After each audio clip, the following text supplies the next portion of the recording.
새번역 사도신경으로 신앙 고백하겠습니다. 저는 전능하신 아버지 하나님 천지의 창조주를 믿습니다. 저는 그분의 유일하신 아들 우리 주 예수 그리스도를 믿습니다. 그분은 성령으로 잉태되어 동정녀 마리아에게서 나시고 본디오 빌라도에게 고난을 받아 십자가에 못 박혀 죽으시고 장사된 지 사흘 만에 죽은 자 가운데서 다시 살아나셨으며 하늘에 오르시어 전능하신 아버지 하나님 우편에 앉아 계시다가 거기로부터 살아있는 자와 죽은 자를 심판하러 오십니다. 저는 성령을 믿으며 거룩한 공교회와 성도의 교제와 죄를 용서받는 것과 몸의 부활과 영생을 믿습니다. 아멘. 거룩하신 아버지 하나님 감사합니다. 간밤에도 편히 쉬게 해주시고 새벽에 기도하는 자리에 불러주시니 감사합니다. 지금 태풍이 올라오고 있고 또한 여전히 코로나가 기승을 떨치고 있사오니 주여 이 땅을 불쌍히 여겨주시고 자비를 베풀어 주시옵소서. 예수님 이름으로 기도드리옵나이다. 아멘. 찬송가 14장입니다. 찬송가 14장입니다.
승리한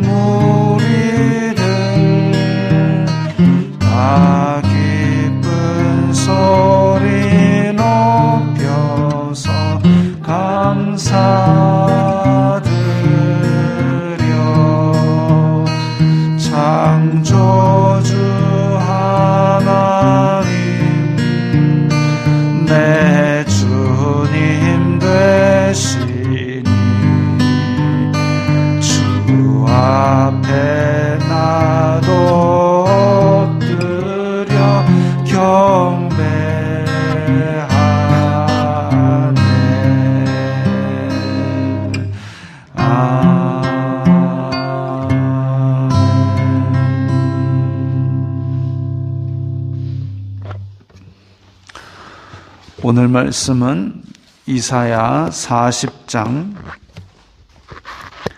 18절부터 31절까지의 말씀입니다.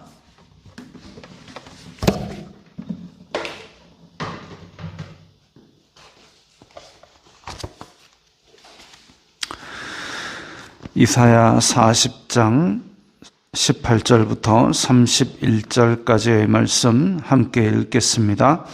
그런즉 너희가 하나님을 누구와 같다 하겠으며 무슨 형상을 그에게 비기겠느냐. 우상은 장인이 부어 만들었고 장색이 금으로 입혔고 또 은사슬을 만든 것이니라. 궁핍한 자는 거제를 드릴 때에 썩지 아니하는 나무를 택하고 지혜로운 장인을 구하여 우상을 만들어 흔들리지 하도록 세우느니라. 너희가 알지 못하였느냐? 너희가 듣지 못하였느냐? 태초부터 너희에게 전하지 아니하였느냐? 땅의 기초가 창조될 때부터 너희가 깨닫지 못하였느냐? 그는 땅 위 궁창에 앉으시나니 땅에 사는 사람들은 메뚜기 같으니라. 그가 하늘을 차일같이 펴셨으며 거주할 천막같이 치셨고 귀인들을 폐하시며 세상의 사사들을 헛되게 하시나니 그들은 겨우 심기고 겨우 뿌려졌으며 그 줄기가 겨우 땅에 뿌리를 박자 곧 하나님이 입김을 부시니 그들은 말라 회오리 바람에 불려가는 촉에 같도다. 거룩하신 이가 이르시되 그런즉 너희가 나를 누구에게 비교하여 나를 그와 동등하게 하겠느냐 하시니라. 너희는 눈을 들어 누가 이 모든 것을 창조하였나 보라. 주님께서는 수효대로 만상을 이끌어내시고 그들의 모든 이름을 부르시나니 그의 권세가 크고 그의 능력이 강함으로 하나도 빠짐이 없느니라.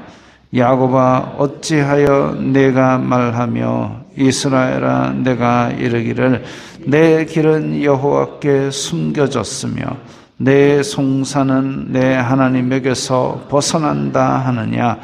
너는 알지 못하였느냐? 듣지 못하였느냐? 영원하신 하나님 여호와 땅 끝까지 창조하신 이는 피곤하지 않으시며 곤비하지 않으시며 명철이 한이 없으시며 피곤한 자에게는 능력을 주시며 무능한 자에게는 힘을 더하시느니 소년이라도 피곤하며 곤비하며 장정이라도 넘어지며 쓰러지되 오직 여호와를 앙망하는 자는 새 힘을 얻으리니 독수리가 날개치며 올라감 같을 것이요 다른 박질하여도 곤비하지 아니하겠고 걸어가도 피곤하지 아니하리로다. 아멘. 이제 앞에서는 아수르나 바벨론과 전혀 비교할 수 없는 위대하신, 광대하신 하나님 이렇게 얘기를 했고, 오늘 말씀에서는 이제 우상과 비교할 수 없는 창조주 하나님을 이야기하고 있습니다. 무슨 형상을 그에게 비기겠느냐? 하나님께서 이 계명에 너희 우상을 만들지 말라. 하늘에 있는 형상, 땅에 있는 형상, 땅 아래에 있는 모든 형상이든지 만들지 말라라고 말씀하시면서 우상을 만들어서 그것을 섬기는 것을 금하셨습니다. 19절에 보면 우상은 장인이 부어 만들었고 장색이 금으로 입혔고, 이제 같은 의미의 어구가 병행이 됐죠. 장인, 장색, 부어 만들고 금으로 입혔고, 사람이 만들었다는 걸 강조하는 문장입니다. 사람이 만들었다. 그리고 20절에 궁핍한 자는 거제를 드릴 때, 이게 하나님께 드리는 제사가 아니라, 그러니까 일반 사람들은 부어 만든 금속으로 된 우상, 그 다음에 밑에 가난한 자는 나무 우상. 그런데 이런 것들을 만들었을 때에 우상이라고 만들어 놓았으면 멀쩡하게 서 있어야 되는데 지 힘으로 서지도 못하니까 똑똑한 장인을 구해가지고 흔들리지 아니하도록 세우느니라. 그러니까 자기가 섬기는 신인데도 불구하고 자기 힘으로 제대로 서지도 못해가지고 좀 솜씨 있는 사람이 잘 세우는 그런 거를 만들어 놓고 그걸 섬긴다니 말이 되느냐? 그것과 천지를 창조하신 하나님을 비교한다는 게 말이나 되느냐? 이런 얘기죠. 그 로봇 기술이 아주 첨단으로 발달한 나라가 일본입니다. 일본. 근데 일본에서 그 두 발로 걸어가는 로봇을 선보인 게 한 20년 되어 갑니다. 두 발로 걸어가는 로봇가 굉장히 어려운 기술입니다. 왜 그러냐면 이게 그러니까 한 발을 뗐을 때에 우리는 그냥 두 발로 아무렇지도 않게 걸어가지만 한 발을 뗐을 때에 이 한 발을 골반하고 허리하고 이 상태에서 한 발을 딱 떼면 바로 넘어집니다. 그러니까 한 발을 뗄 때에는 이 발이 살짝 밀어 올리면서 골반과 남은 한 다리가 중심을 완전히 이동하고 그래서 이렇게 걷고 이렇게 걷고 이것만 해도 굉장한 자세 제어 기술인데 우리는 아무 생각 없이 하고 있으니까 모르죠. 그게 엄청난 기술입니다. 애들 로봇은 발을 크게 만들어요. 그래서 한 발 떼도 괜찮도록. 그 다음에 발에 이렇게 이 발을 이렇게 두는 게 아니라 발 끝에다가 이렇게 길게 나온 받침대를 둬가지고 이렇게 걷게 만듭니다. 중심 이동 안 해도 되게. 근데 실제 로봇은, 그러니까 과학자들이 만든 로봇은 이렇게 장난감처럼 만들 수 없잖아요. 그러니까 자세를 한 발 뗄 때 제어하고, 한 발 뗄 때 제어하고, 이렇게 자기가 서서 걷는 것도 이런 기술을 많이 집약을 해서 이제 만드는데, 지금이야 이제 놀라운 기술까지 해서 사람처럼 뛰는 로봇도 만들어진다 합니다만, 거의 3,000년 가까이 전에, 2,700년 전에 우상 하나 세우는데도 똑똑한 사람 구해가지고 잘 서 있게 좀 해달라 할 정도인데 이걸 갖다가 섬기고 있으니 이게 얼마나 한심한 노릇이겠습니까? 그리고 부자는 쇠로 만든 거, 가난한 자는 나무로 만든 거, 자기 형편에 맞는 거를 만들어 놓고 부자는 큰 거 세우겠죠. 가난한 사람은 조그만 거 하겠죠. 그래 놓고 그걸 섬기고 거기다가 복 달라고 비는 게 그게 말이 안 되는 얘기다 이거죠. 그런데 천지를 창조하신 하나님을, 바벨론과 아수르를 우습게 여기는 하나님을 거기다 비교를 하느냐. 한숨 나죠. 아이고. 그리고 21절, 태초부터 전하지 아니하였느냐. 땅의 기초가 창조될 때부터, 이거 다 하나님께서 만드신 그런 일들인데 그런 주인인 하나님하고 우상하고 비교하니까 말이 안 되는 거죠. 특히나 우상은 사람이 만들고 사람이 찾아갑니다. 그런데 하나님께서는 우리에게 찾아오시는 거죠. 죄인 되었다 할지라도, 죄로 인하여 원수 되었다 할지라도 아담아 내가 어디 있느냐라고 찾아오십니다. 찾아오셔서 그 죄 문제를 해결하여 주시고 우리를 바른 길로 이끌어 주시는 그 하나님. 22절에 땅에 사는 사람들은 메뚜기 같으니라. 출애굽 때는 가나안 사람들은 다 강하고 우리는 메뚜기 같다 하고 아주 연약하고 하찮고 보잘것없는 존재로 여길 때 썼습니다마는 지금은 이렇게 메뚜기같이 연약한 존재들이지만 그런 우리를 보호하시는 하나님의 놀라운 능력, 그것을 이야기하고 있습니다. 귀인들을 패하시며 세상의 사사들을 헛되게 하시나니, 이제 귀족들, 세상의 사사, 세상의 재판관들, 통치자들, 이런 자들을 헛되게 하신다라는 얘기는 세상의 권력자들을 무조건 다 부인하라는 얘기가 아니라 그 바벨론과 아수르 같이 강한 통치를 하던 그런 나라들도 하나님 앞에서는 아무런 힘을 못 쓴다 이거죠. 하나님 보시기에는 땅에 사는 사람들은 메뚜기 같고, 그러니까 아주 약한 존재에 불과하고, 또 강해 보이던 바벨론이나 아수르 같은 그런 나라들도 겨우 심기고 겨우 뿌려지고 겨우 땅에 뿌리를 박는다. 그러니까 농작물을 심어 보신 분은 다 아시겠지만 사실 이게 이제 물도 제때 주고 물만 제때 줘가지고는 될 게 아니고 집에 햇빛도 집에서 예를 들면 콩 하나를 집에다가 우유팩 같은 데다가 이제 심어 놓으면 아이들 교실에다가 많이 심는데 그러면은 한참 있다가 연두색으로 비리비리 싹이 올라옵니다. 근데 물만 줘갖고는 이게 가늘게 비리비리비리 올라옵니다. 그래가지고 저만큼 올라와가지고 한 뼘쯤 올라와가지고 이파리가 살짝 벌어지기 시작합니다. 그나마도 햇빛도 잘 안 쐬고 이러면 노랗게 해가 시들시들시들해집니다. 근데 저도 맨날 집에서만 이제 심어 보다가 하루는 바깥에 있는 땅에 화단에다가 콩을 하나 심어 본 적이 있습니다. 근데 땅에서 벌써 쫙 떡잎이 벌어져요. 집에서는 가늘게 비리비리비리 한 뼘 올라와가지고 떡잎이 벌어지는데 이 땅에서는, 바깥에 있는 땅에서는 이게 딱 지면에 올라오자마자 떡잎이 쫙 벌어지는데 굵기가 그냥 집에서 하는 것보다 훨씬 굵습니다. 세상의 통치자들은 집에서 우유팩에다 심어놓은 콩처럼 비리비리비리 겨우 올라올 정도밖에 안 되는 그런 하찮은 존재가 되는 것이 바로 광대하신 하나님 앞이라는 것이죠.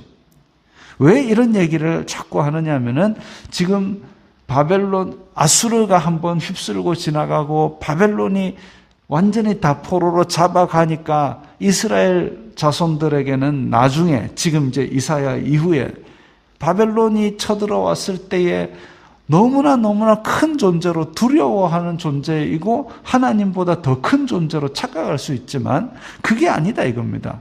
비리비리한 콩처럼 햇빛 못 받아가지고 이파리가 축 처진 콩 같은 그런 존재가 바로 이 바벨론과 세상의 통치자다 이거죠.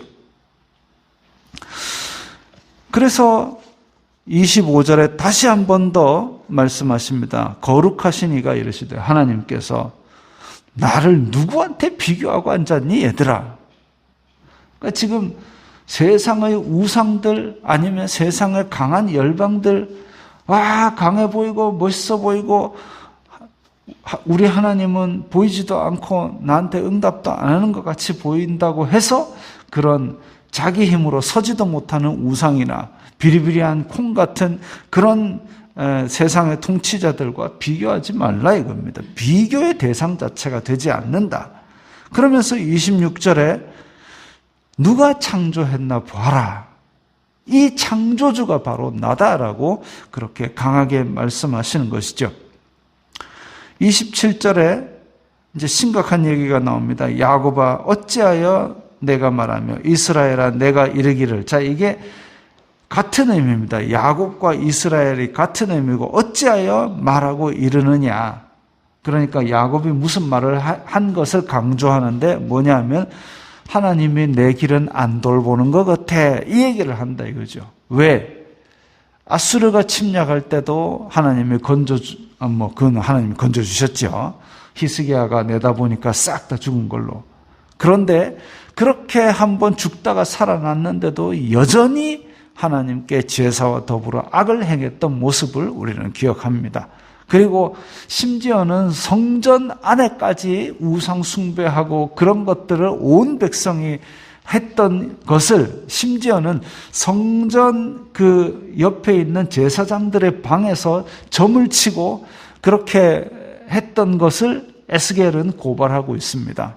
그런데 그 사실을 자기네들이 그렇게 나쁜 짓을 한 거는 생각도 안 하고 바벨론이 쳐들어올 때 왜 하나님은 계시지도 않느냐, 우리를 이렇게 고난을 주느냐라고 불평을 하죠. 그러면서 내 길은 여호와께 숨겨졌다. 하나님의 내 길은 모르는갑다. 내 편개 찾는갑다. 이렇게 얘기를 하는데 어째야 그런 말을 하느냐 이거죠.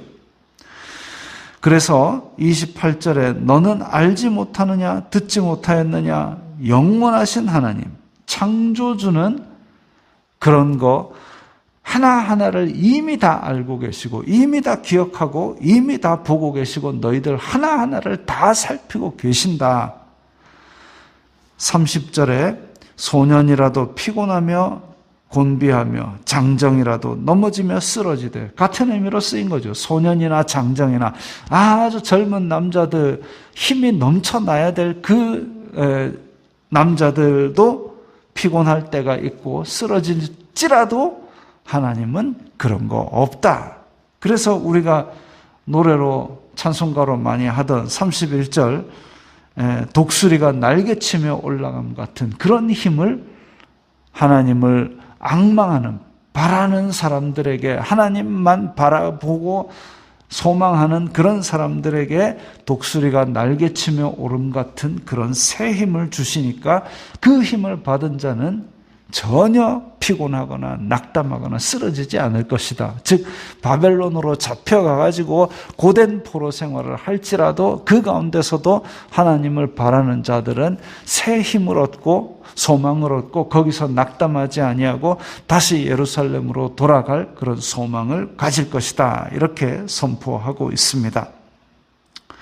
지금 우리의 인생은 상당히 고달프고 힘들고 코로나 때문에 많이 위축되어 있고 태풍도 올라온다 하고, 태풍이 너무 심하게 올라오면 제가 월요일 새벽이라도 문자를 드리겠습니다. 화요일은 직격탄을 완전히 기장 이쪽으로 바로 통과한다 하니까 대비를 잘 하시고 피해 없도록 하시고 조심하십시오. 이런 일들이 있다 할지라도